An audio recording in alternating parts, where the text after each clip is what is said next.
In every direction, kept light and falsified. I stopped the night like a barracuda.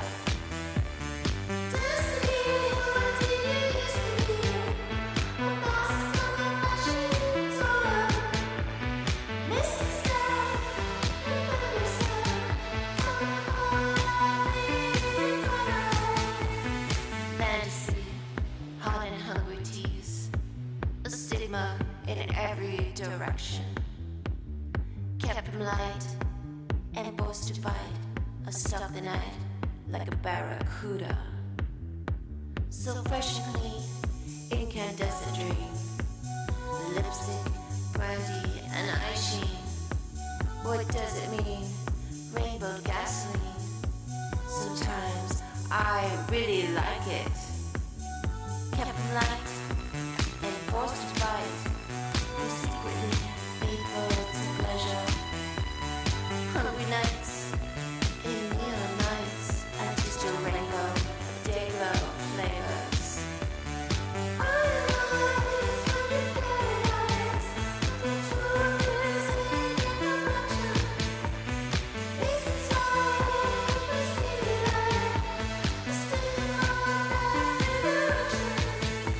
So fresh and clean, incandescent dream, lipstick, brandy, and ice sheen. What does it mean? Rainbow gasoline, a stigma in every direction.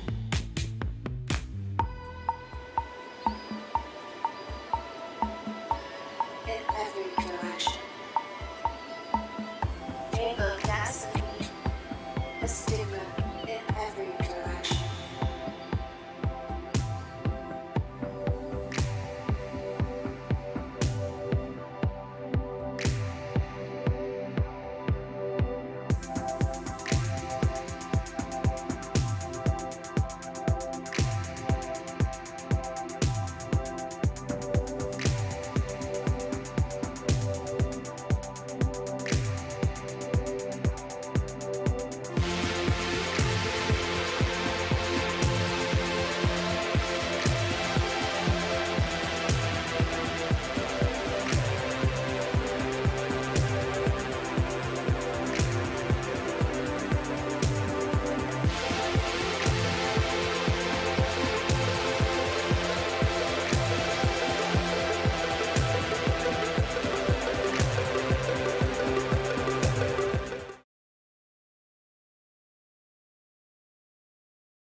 Hello and welcome to the show. I am Kachi Ofia, your host for the next hour of Lights, Camera and Action, because this is all about entertainment. This is Arise 360.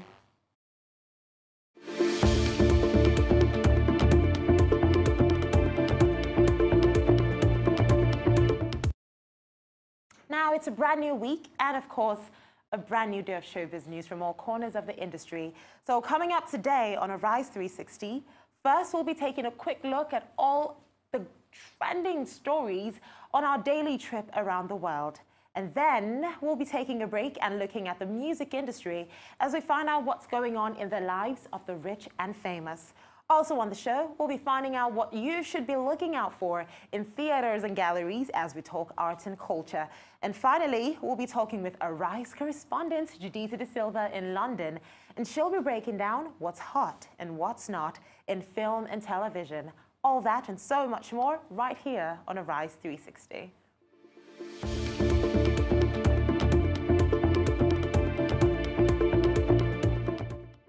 Okay, so I've got my Monday motivation, and it is top stories and international headlines, and that means a daily look at what has happened in a day around the world.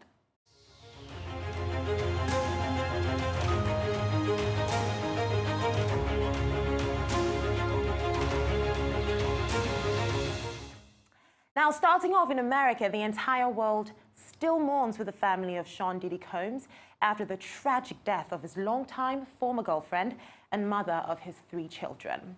Now, he has come out to make his first public statements on this, saying they were more than best friends and more than soulmates.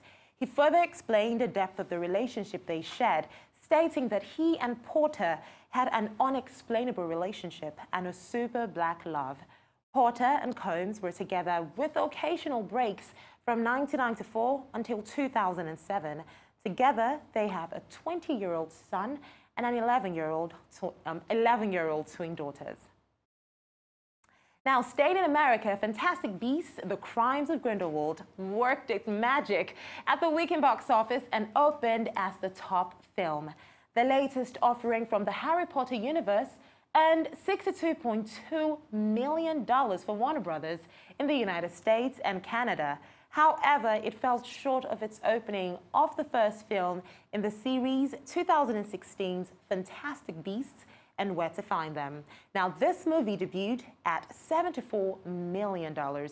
And last week's top film, Dr. Seuss' The Grinch, was second with $38.1 million, bringing its domestic tally to $125 million for the Universal after 2 weekends. Bohemian Rhapsody, however, is still rocking and taking third place with $15.7 million for a total of $127 million. That's a lot of millions in one statement. Well, on to Latin America. The Cuban fashion house has teamed up with internet giant Google to stream its latest clothing line online, and it presented this on a catwalk in Havana. Now, Clandestino Fashion Builds, it talks about itself as the island nation's first and largest online store, with all the garments designed and made in Cuba, most of which were made from recycled and discarded material. The 36-year-old founder of the company, Dania Del Rio, said Cubans want more connectivity on the internet, or rather on the island. Currently, Cuba has a very, very low rate of internet penetration, but with hundreds of Wi-Fi hotspots around the island, Cubans can now use the internet for $2 an hour. And over to Australia, actress Rebel Wilson has lost her final bid to reclaim a record payout in Australia, despite winning a high-profile defamation case. But she can still hold her head high because she stood up to a bully. Now, Wilson sued magazine publisher Bauer Media over articles that she had wrongly portrayed her as a serial liar. A court awarded her a $4.7 million payout last year, which would have broken a payout record in Australia, but that sum was reduced to $600,000 on her appeal. And her hope of reviewing the compensation was dismissed by Australia's top court. But she is still happy she stood up to a bully. Take a look.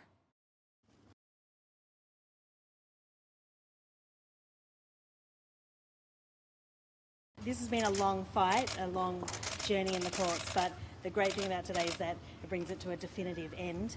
And the whole reason for bringing this case is that I really wanted to stand up to a bully, which was Bauer Media, and I'm so proud of myself that I did that and saw it out right to the bitter end. And here at the High Court, like I never dreamt I would be here, and it's such an amazing experience to go through, and amazing that I won the case.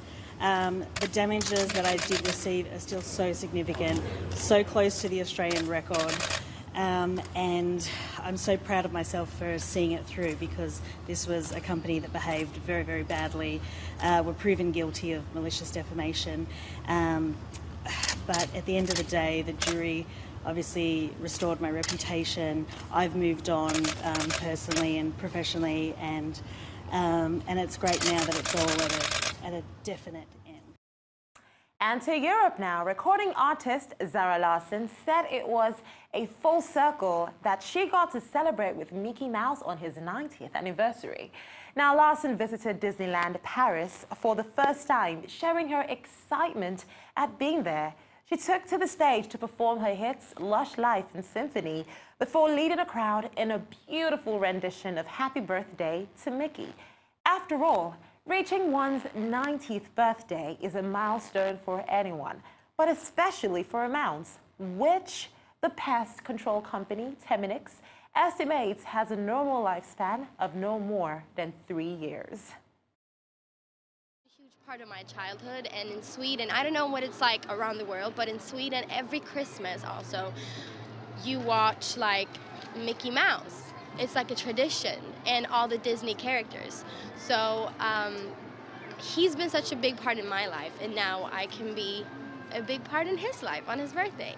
Yeah, it's like full circle. It's really good to see you and all of you guys, especially you, Mickey. But I have one more thing I want to say to you. Happy birthday to you. Happy birthday to you. Happy birthday, dear Mickey. Happy birthday to you. Aw, how beautiful.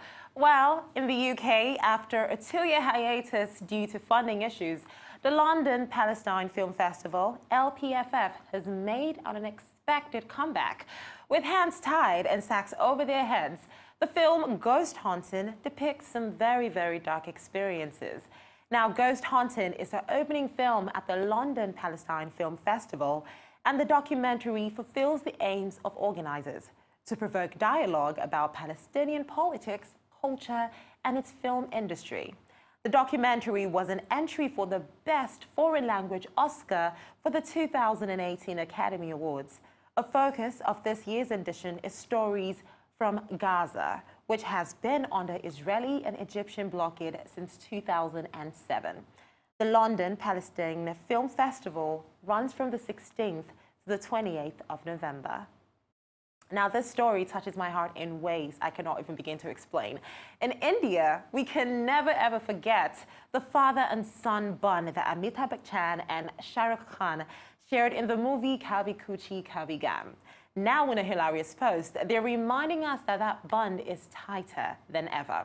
Amitabh Bachchan had a cute encounter with Shah Rukh Khan's youngest son, Abram, at his granddaughter's birthday. Now, with the post, Amitabh Bachchan also made a very big reveal, and he said, "And this be little Abram, Shah Rukh Khan's little one, who thinks, believes, and is completely convinced beyond any doubt that I am his father's father, and wonders why Shah Rukh Khan's father does not stay with him." How cute. Well, finally to Africa. Grace Ladoja has been honored with an MBE award by the Queen of England. Now, Grace, who is the former, or rather the daughter of a former Oyo State Governor, Rashidi Ladoja, has built a reputation as one of the main catalysts in the emergence of the UK grime scene on the international stage. An MBE is an award given by the Queen to an individual for outstanding service to their community or local hands-on service. And Grace Ladoja has just gotten one. She's been working with the UK grime icon Skepta since 2014. And in that time, she has overseen his transition from the popular face of grime to an iconic, heavily personified figure with a strong following outside the UK. A Nigerian-born Hollywood star John Boyega took to Instagram to share a photo of his family, and he has revealed something a lot of people would like to know. That's the bride price for his sister. Now, the bride price is money, property, or another form of wealth paid by a groom or his family to the family of the woman that they want to get married to. And the prices could go anywhere from moderate to absolutely outrageous. John Boyega responded to a bride price question from one of his followers. And according to him, his sister's bride price includes 35% of his family's overall net worth. And John Boyega has a net worth of over $6 million. And then 2 years in a Mexican prison. And then a handwritten note by God himself. So let's just leave it as impossible for this follower. Well, that was a very fun trip around the world. It's time for a short break now. Do stay with us on Rise 360, because coming up, I will be bringing you all the latest music news, and we'll be finding out what stories have been trending on social media. Don't go away.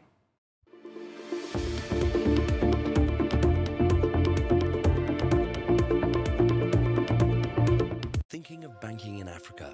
Think Zenith. In today's fast-moving, fast-changing world, you need a financial partner that understands your unique expectations. A bank with presence in major financial centers across the world, with the enabling platform to facilitate seamlessly, whenever, wherever, however. A bank with best-in-class financial solutions from a superb combination of technology and human touch. For easy, fast and secure banking that creates real value. Turning dreams into reality is now in your hands. People, technology, service. Zenith Bank, in your best interest.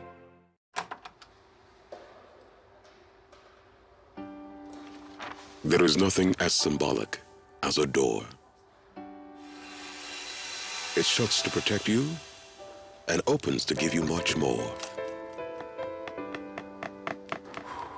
Everyone wants to succeed, not just count pennies. When life gets tough, I remember a few things. Difficulty and struggles are part of what life brings. Your strength comes from the support around you. A true friend believes in what you do, there to hold your hand through any weather. I found my partner, and we walked through doors together. Diamond, your bank.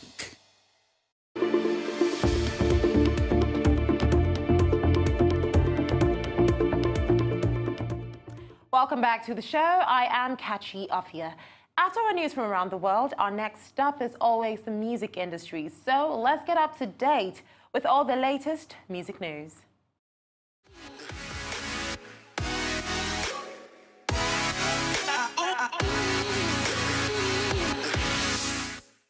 Now, rap star Kanye West is on the charm offensive with his latest act of charity to help the family of the latest victim of racial violence towards African Americans by the police.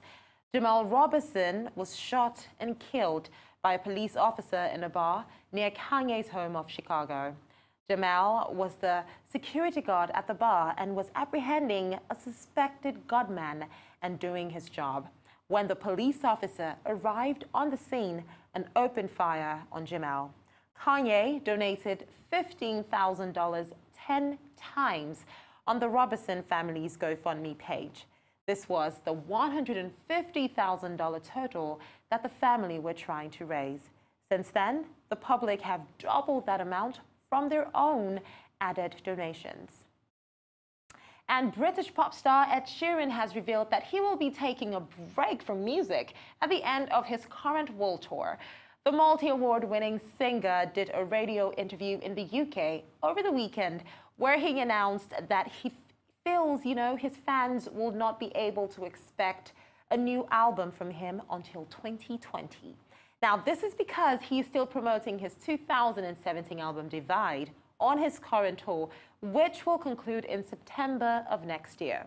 So it is understandable that Ed would need to take some time off before making any new music and then starting a new world tour. And Spice Girl Mel B has made some shocking revelations in her new memoir titled brutally honest. And it involves her time as a judge on the TV talent show X Factor. Extracts from LB's book have been serialized every Sunday in the British newspaper The Sun. In the latest extract from yesterday, the world found out that Mel B used to abuse cocaine while she was on the X Factor. It was a way of coping with her hectic work life, as well as her turbulent personal life with her ex-husband, Stephen Belafonte. It is something she says she was very ashamed of, but at the same time, she felt she needed it. And the new star of the Mary Poppins movie, the new one, actress Emily Blunt, has paid a visit to the Ellen DeGeneres talk show in America today. And she ended up having to face one of her biggest fears. We must say it was a bit of a shock to find out that the leading star of the all-singing and all-dancing Mary Poppins Returns is actually scared of singing in front of people. Yes, Emily admitted this to Ellen, and Ellen decided to make her face that fear with a little help from veteran American boy band, the Backstreet Boys. They all sang the group's hit song, I Want It That Way, to Ellen's live audience. And Emily even added a little solo part, all to herself.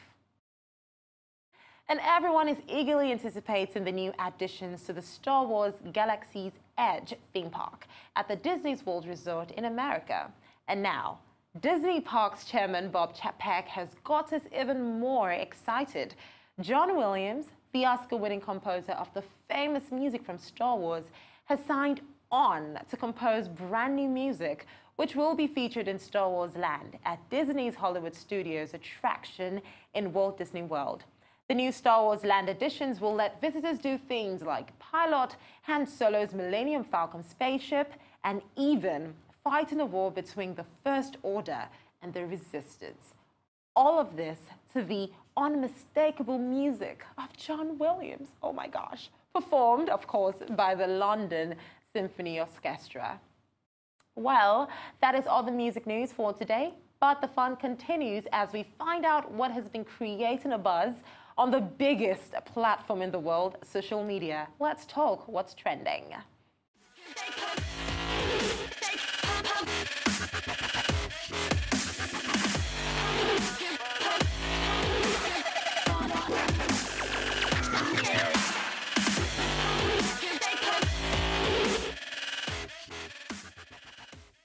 Here to talk what's trending with me, as always, is Arise correspondent Judita De Silva, who joins me from our studios in London. Hi, Judita. It's great to have you back on the show, Lady in Red. Hi, Cassie. Loving the leopard prints for Monday. It's exciting me very much. Thank you very, very much. Now, a little bird told me finally that Justin Bieber and Hailey Baldwin have gotten together officially. So please tell us more.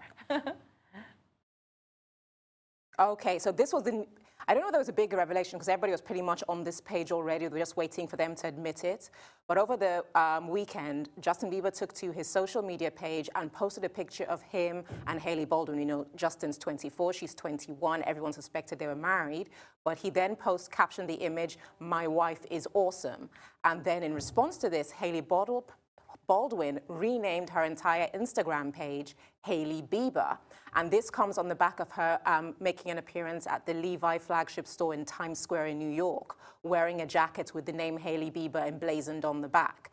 So it seems this is their own showbiz way of making it official that they are married. Because remember, People magazine reported that he proposed to her back in July while they were on holiday in Bahamas, and then they got married in September, but neither of them had confirmed that, yes, we were actually married, and when was the wedding, who was at the wedding. But apparently they got married in New York in September, and they've been married ever since. But now, once it's Instagram official, it's official.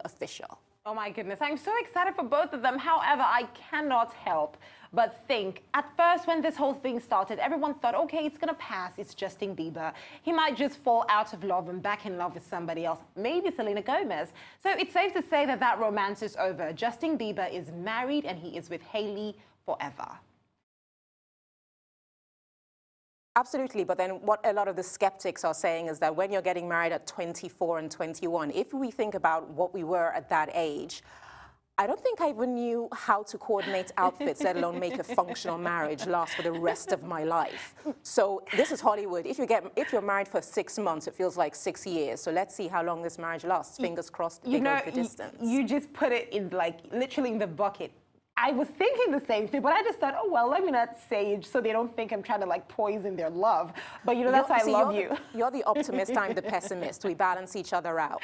Amazing. Now, we have been following the drama between Channing Tatum and his rumored girlfriend, yes, Jessie J. But now we have somebody else joining the train, and that is Channing Tatum's ex-wife. So what's his social media stirring up right now? Okay, so we've been tracking this story. We know that Channing Tatum, he split from his wife, Jenna Dewan, earlier in the year, and now he's rumored to be dating Jessie J. He went to her concert, and everything is rosy. But what has been happening is that on social media, people keep comparing Jessie J to Jenna Dewan, his ex-wife. They're both brunettes, they're quite fiery looking, and everyone is now doing a competition who is prettier. This kept on coming up on social media over and over again, and it really got Jessie J's back up. So she posted this long message addressing it, saying that it was very disturbing. She doesn't like the way women are in competition with one another. She's a woman who loves all women, and Jenna Dewan is a beautiful woman. Then Jenna Dewan saw this on the post on Instagram and reposted it on Twitter and said, yes, Jessie J, you're beautiful, thank you. And she said, amen, I'm a woman for all women. And then the love fest continued. Then Jessie J replied to that and said, yes, you are a beautiful woman. Women support women, hashtag this.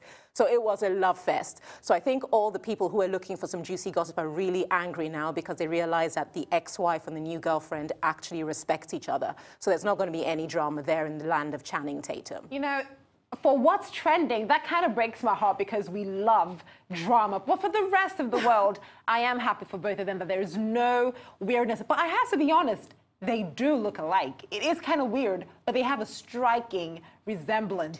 Exactly. It's crazy. Between you and me, and hopefully nobody's listening from Camp Tatum, yes, they look so alike. He has a type. He literally has a type. He can't hide from it because it's ridiculous. But I agree with Jessie. All of that who's prettier thing is not necessary, but I'm sorry, they're like a Xerox of each other. To my untrained eye, that's the same woman. Honestly speaking, I couldn't have said it better myself. So what else has been trending on social media? Okay, this is a really sweet story. So we know that Dwayne "The Rock" Johnson, former wrestler, now movie superstar, highest paid man in Hollywood, he's currently in England filming the new Fast and Furious spin-off, Hobbs and Shaw, which co-stars Idris Elba and Jason Statham. So they're currently on location shooting in Yorkshire. And this is The Rock. So he's a wrestler, he's a gym fanatic, he has to be at the gym every day. And so he went to the local gym in Yorkshire, and let me make sure I get the name of the gym right. It's Global Fitness Gym, owned by Craig Carrera. And he went there, and then they knew someone famous was coming because somebody came out to scout the gym and told Craig Carrera that we were just trying to suss out the gym for someone famous. And it was like, ooh, okay. Then Dwayne "The Rock" Johnson comes in, he hits the weights, and when he's done, he poses for photos with Craig and his wife and his little baby. And then Craig just took to social media to say that he's such a down-to-earth guy, he's friendly, he's personable, which is the narrative we get from anyone who crosses paths with The Rock, because he's always said he's an accidental superstar. He was a wrestler who moved into movies. There's no guarantees you make it. People have tried it before and failed, but he's become this megastar, and he is grateful for every second. Absolutely. I love The Rock. You're right. Every single time he has these encounters, what people say is he is friendly, he is down to earth, he doesn't have a high shoulder. But you know what, Judita? As much as we love The Rock, we love you too, and we have to let you go. So when you return, it will be all about film and television, and we're looking forward to that. Well, for now, that's all from Judita at our studios in London. But like I said, she will be back later in the show to talk about everything film and television. Now, let's go on a really quick break, but don't go away, because coming up, it's our review of the latest arts and culture news, including a stolen artwork finally recovered. Wow. Keep it locked on Arise 360. We'll be right back.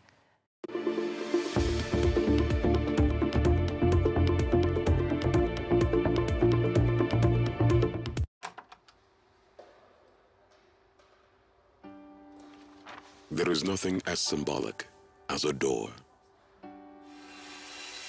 It shuts to protect you and opens to give you much more.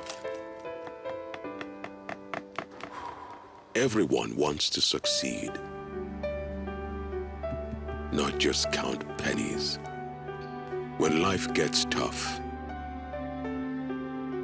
I remember a few things. Difficulty and struggles are part of what life brings. Your strength comes from the support around you. A true friend believes in what you do, there to hold your hand through any weather. I found my partner, and we walked through doors together. Diamond, your bank.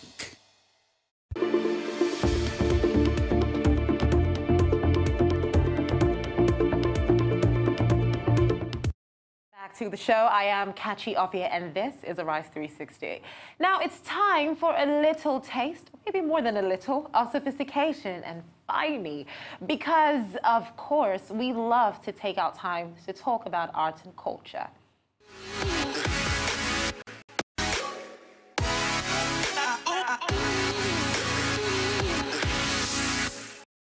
Now, sophistication can be defined as different things for different people, because in this case, happening in Rio, sex workers, former sex workers and transgender people performed at the Dasbu fashion show to fight for their equality in the society. Now, Dasbu, which is a wordplay on the expression das putas, which means the hookers in Portuguese, is a fashion house founded and run by Rio's sex workers. The idea of the event, which is part of marking the Women of the World Festival, is to show who the sex workers are and to raise awareness about their treatment. Dasbu is owned by a Brazilian NGO that works towards better health, safety, and legal conditions for sex workers. Now, the thing is, some have argued that they have every single right to equality, as it's only a morally unsuitable job, but it's not illegal. And in Tijuana, 7 LGBT couples from the caravan of Central American migrants held symbolic weddings. Now, thousands of migrants have arrived in the Mexican border city, hoping to cross into the United States. Reports are common in much of Central America of LGBTQ people being murdered, assaulted, and discriminated against due to their gender identity or sexual orientation. The ceremony was organized so the couples could demonstrate their commitment, and they were all so happy about it. Now let's talk about that stolen art that was recovered. The man nicknamed the Indiana Jones of the art world has done it again, this time tracking down a precious 6th century mosaic stolen from Cyprus. Finding the 1,600-year-old piece in a flat in Monaco had felt very special, according to Dutchman Arthur Brand, as he handed the work over to the Cypriot embassy in The Hague. Mr. Brand spent nearly 2 good years chasing the work across Europe, finally tracking it down in the possession of a British family who innocently just had it.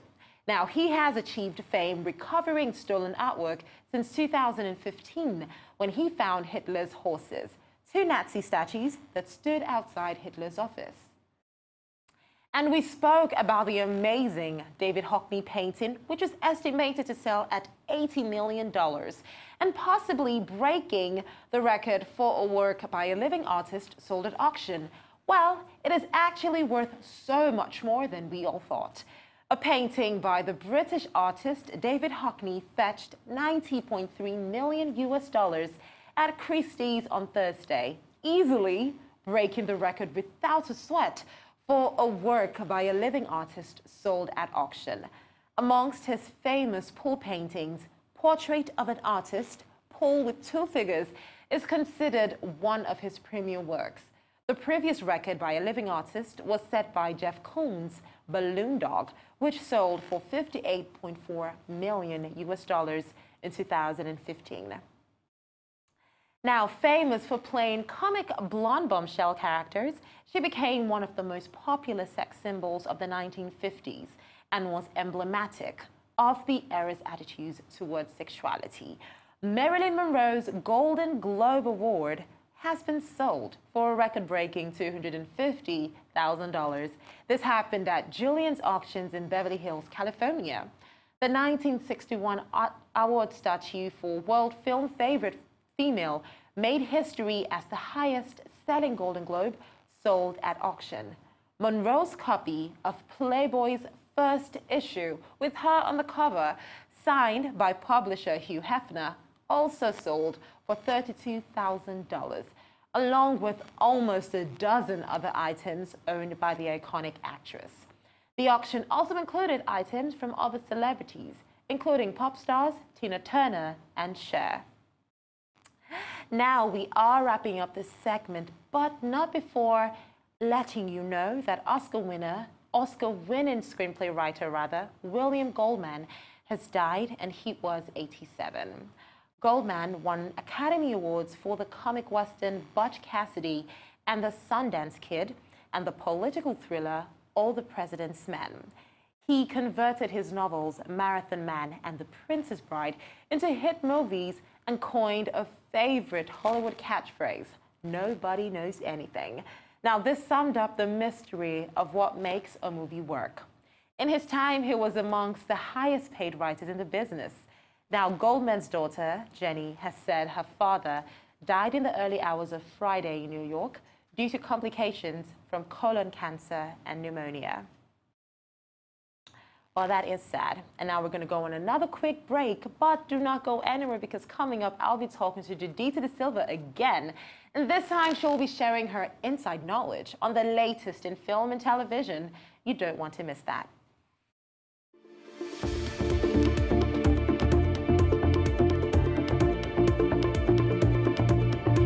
Think about Africa. Think Zenith.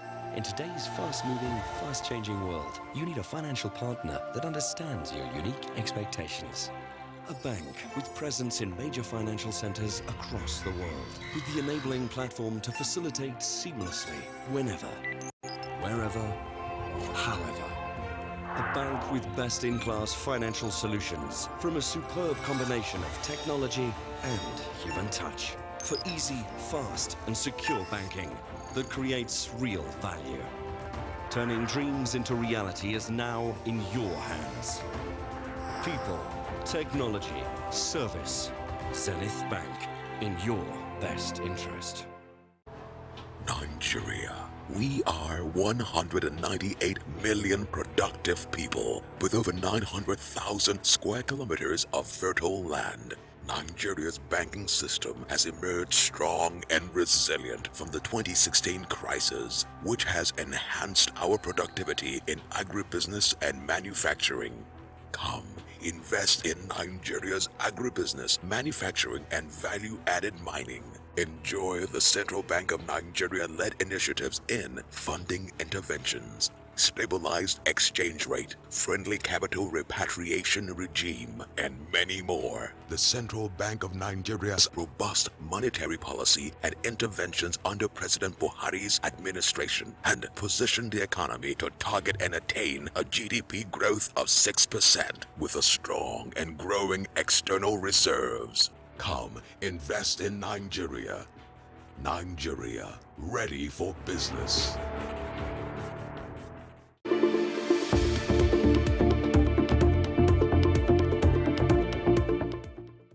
Welcome back to Arise 360. I am Kachi Ofia. Now, it is our final segment of the show, and being the professionals we are, we never leave any stone unturned. So here comes today's news on film and television.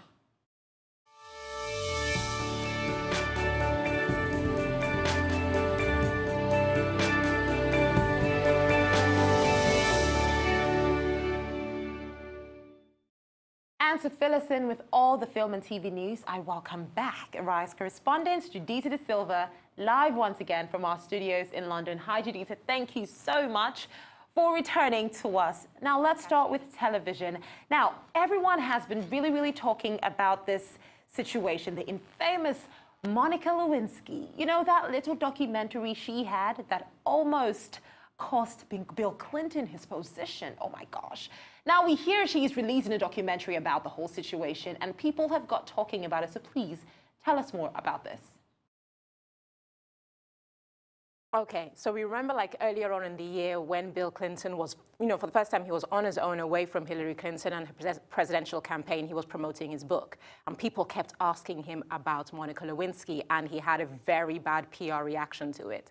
Well, with the whole Me Too and Time's Up era, it seems like this is the perfect time, that this new 6-part TV documentary on the A&E network in America. It's being shown over a 3-night special, which started last night. And it's basically Monica Lewinsky just bearing all, and they're going to do a retrospective over the events that led up to the exposure of the affair with Monica Lewinsky and then Bill Clinton's impeachment. So everyone's kind of riveted by this because I think everyone's been kind of like, why is Lewinsky bringing this up again? But I think the way A&E is going about it is very documentary style, it's very hard-hitting. It's giving a 360-degree view as opposed to being something salacious about the woman who had an affair with the president. I was just thinking about the same thing. There was a particular phrase of this documentary that really got to me, where she said, I was just a 22-year-old girl, and she made a lot of references to the fact that she was young.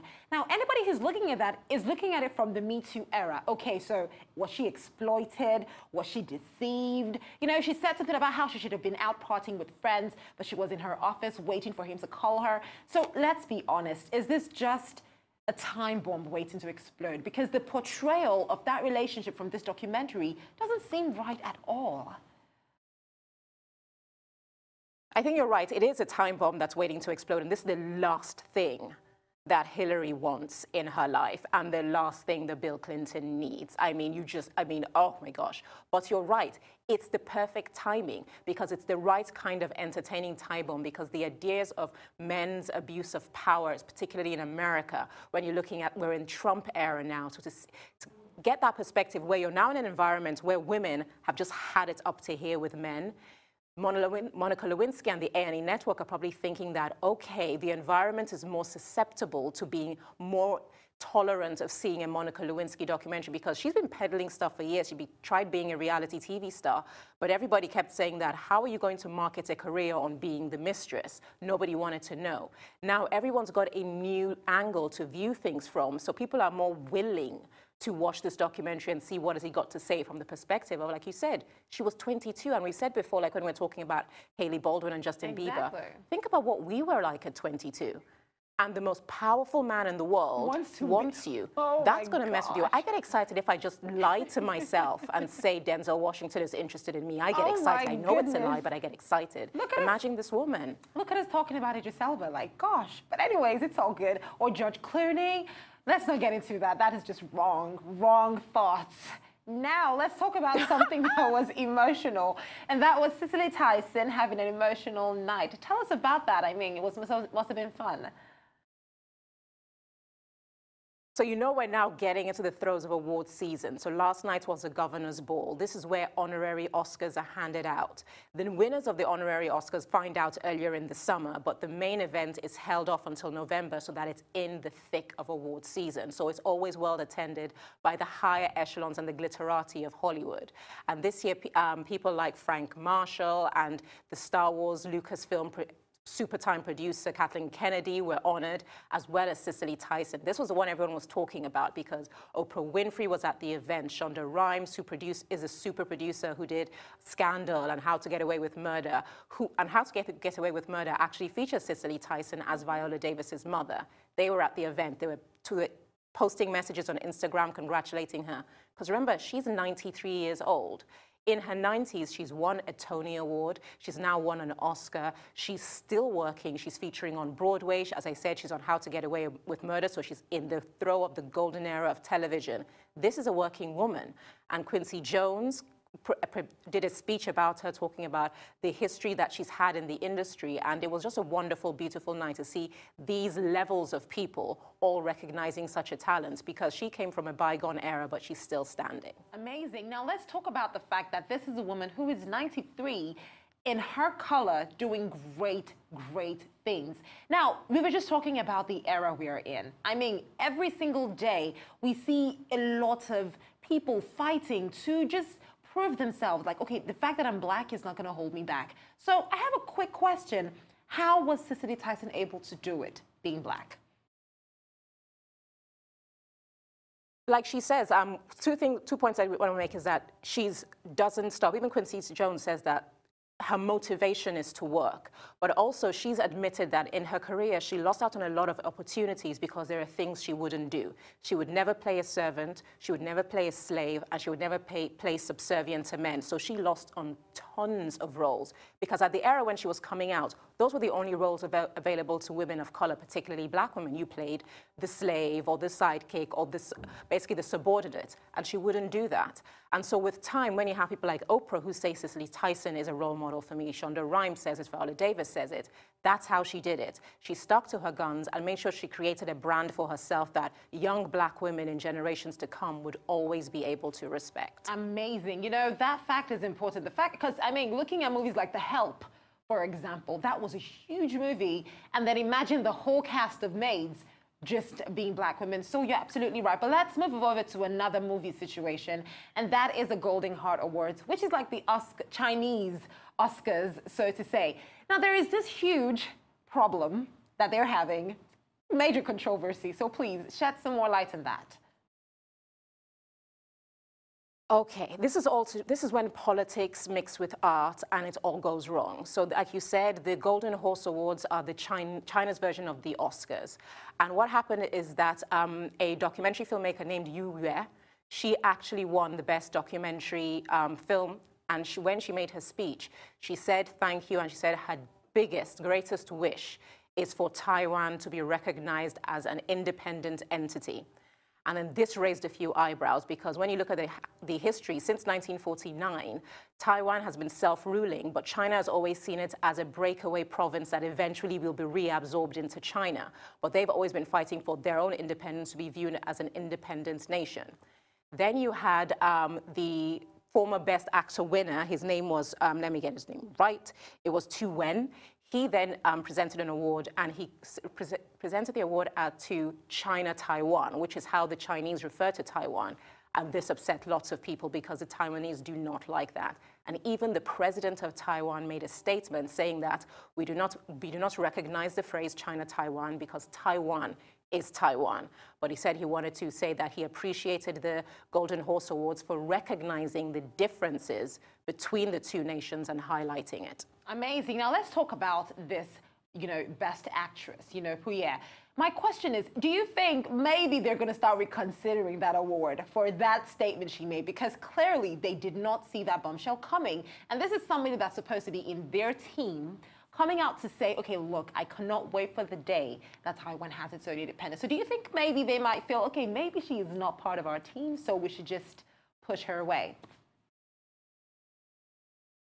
No, she's going to, I mean, there will be backlash because of those tensions within the halls of power. Like we all know, China's cinema and their industry is big. So there'll be people who will not be that inclined to work with her because everybody says when you win an award, your collateral goes up, your opportunities go up, and people are willing to invest because they know you're an award winner. But it might not work that way for her within the Chinese markets, but from the way she's speaking, she's championing Taiwanese film. And the whole point about this is that this might start a broader conversation about whether Taiwan should have their own award ceremony and therefore recognize that talent. But then what they're trying to say is that we are separate, but we are respectful of China, and it should be vice versa. So it's a very weird thing to straddle. And it's like you say, platforms like performing artists, directors, producers, they have a big platform to be advocates for this kind of theology, because most people are talking about it in the streets, but they don't get a megaphone put to it. And now we're on Arise 360 talking about it. So it has had the effect she wanted. Absolutely. But then talking about Taiwan's own awards, looking at the credibility, looking at the reach, do you think it's going to hold as much gravity as the Golden Heart Awards? Let's be honest. Do you think people might, you know, take it that lightly? Like, would it really work? I mean, that's the golden question. No pun intended. It's that, no, they can't. They're not as big, they're not as prestigious, they don't have the budgets, they don't have the talent. That's the array of talent, I should say. So they need that connection to China to propel them to the next level. Okay. But all they're saying is that for whoever you partner up with, they must have independence, respect, which is a decent thing for anyone to ask for. But at the same time, China is has a mentality of China first. Yes. If you don't march the beat of their drum, they're not going to play ball. So this is a very interesting thing to watch, and I would like to see how it plays out. Exactly. I would love to see that. But anyways, Judita, what other movie news do you have for us? This is complete shock. I was clutching my pearls. I almost fainted. So Taron Egerton, the star of the Kingsman franchise, and we talked about his new movie, Robin Hood, coming out this week. Yeah, he was asked about James Bond, and he actually had the audacity to say, no, he's not interested. No. Because we know that he came out with Kingsman, and he said Kingsman is a spy thriller, just like Bond. And remember, he's in his 20s. He came out when he was young. And then to him, he says, the allure and the mystique of playing the spy is gone for me because that's how I made my name on a really successful franchise. So it's kind of done for me. I'm good. But he goes, he would still be extremely flattered if Barbara Broccoli, the producer of the James Bond films, were to approach him. But he just says that it's not really his bag and he wouldn't be going for it. And I was just thinking, oh, honey, you just shut yourself in the foot. Barbara ain't ever calling you. You know this. First of all, okay, well, I can't ask who does he think he is because he is kind of Taron Egerton. But how can he say no? My question is, what have we done to these people? First, Idris Elba. Now, Taron is just blocking the gate before people even come anywhere close. Do you think it's because they revealed that James Bond is eventually going to die? Do you think revealing that piece of information was a good idea?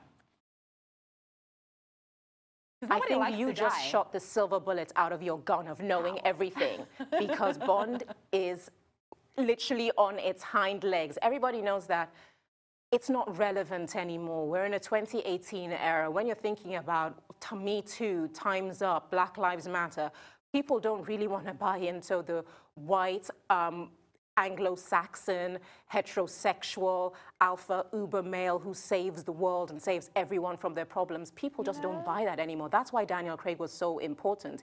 He was thuggish and raw. He wasn't like a typical elitist Etonian private boarding school type. And so he gave it a little juice. But now they're in a situation where that juice is just not enough. So if you're not going to be getting someone young or an ethnic minority, even an ethnic minority might not work because the design of Ian Fleming's James Bond was for a white man. Exactly. So as you said, it's probably just going to die. It's on its last legs. And we've got to give it a kiss farewell, put it on a little floaty ice thing and push it into the ocean and wave goodbye and say some prayers. But Judita, I have one more crazy question for you. Don't kill me, but do you think it is going to be possible in this life that we could have a female Bond? You very naughty girl. I think it could happen. Exactly. Because remember Angelina Jolie, when she said she did that movie Salt. Mm-hmm. She did an interview where she said that somebody came up to me and said that, oh, would you like to be a Bond girl? And she said, no, I would like to play Bond. And in the end, she ended up getting the movie Salt. So when you've got women like this that are changing the narrative of the expectations of women on screen, the expectations of women off screen, in boardrooms and in the business, I'm telling you, around the corner is going to be a female Bond. I don't know who they'd cast in it because she'd have to be some serious business. But I'm interested to see if they can make it work. Honestly, that would be phenomenal. Look at Doctor Who. She's female and doing great stuff. Look, and we never thought we would ever have a female for that character, and it happened. So they might just join in on the train, the Me Too movement train, and just follow suit with a female Bond. But if it happened, you heard it first in Arise 360. How about we do that thing we love to do at the end of the show, Judita, where you drop that video that we absolutely love. So what will the final video for today be? Well, we hyped it up so much. I told you it's a 3-night special, 6-episode documentary on the A&E network that's all about the scandal of Clinton and Monica Lewinsky. So I said, like, you know, having teased you so much and talked about it, I'd show you the actual trailer. So here it is. I want you to listen to me. I'm going to say this again. The president adamantly denies the allegations. There were always narratives of secrecy in this relationship. There were other women. Bill Clinton harassed me and told me, let's keep this between ourselves. This was a flirtation which was escalating. Every day is a cliffhanger with this administration. The day after the election, there were people that I was associated with who were dedicated to upending that administration. Republicans were salivating. The thing that's painful is that 20 years later, we are still paying the price for that story. Two men stepped forward and flashed their badges at me. I kept hoping that he wouldn't dare cross the line into perjury, period. The House is exhibiting articles of impeachment. Bill Clinton handed the sword to his enemies. The Clinton Affair, 3-night event.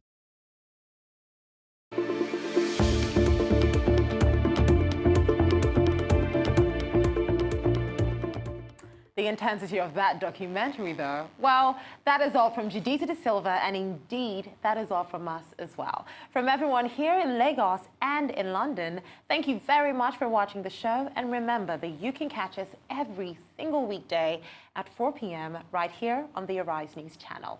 So, until tomorrow, I am Kachi Ofia, and this has been Arise 360. Goodbye.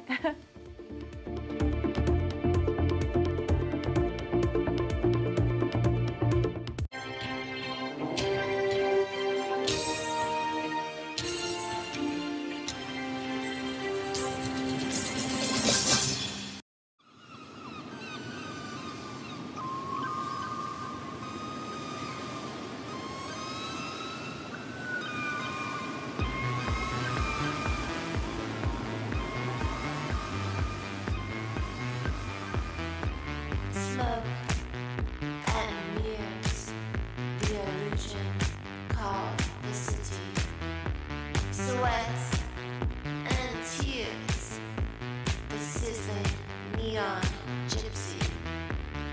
Fantasy, hot and hungry tease, a stigma in every direction. Kept light and forced to fight, I stopped the night like a barracuda.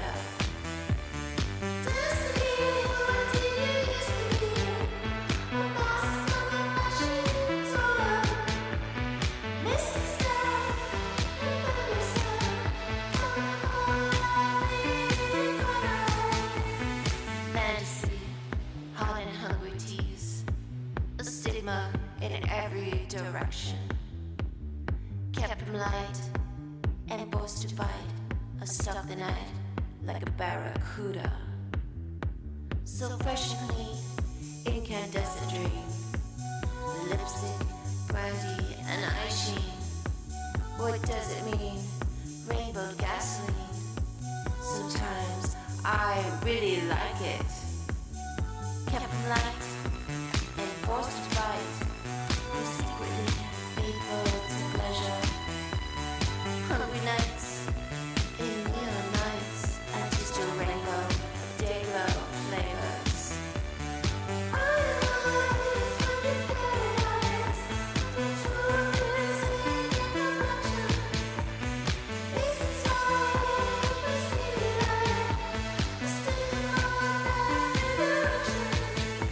So fresh and clean, incandescent dream. Lipstick, brandy, and eye sheen. What does it mean? Rainbow gasoline, a stigma in every direction.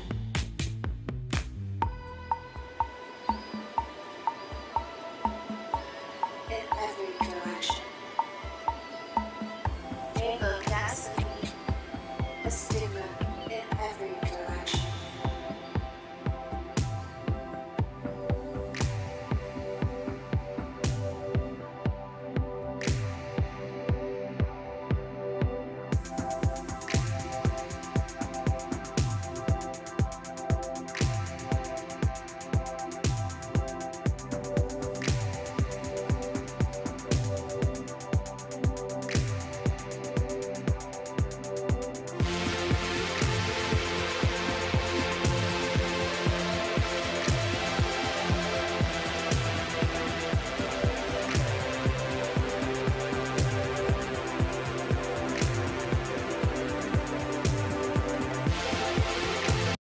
There is a reason Africa is called the new frontier. What was once potential is now an opportunity ready to be seized. Once revered for our resources, Today's wealth lies in our people. People who build the cities that shape the future. People who know an idea in one place means business in another. A generation for whom technology means there are no borders, no boundaries. We are the new lions in a brave new world, kings of the urban jungle.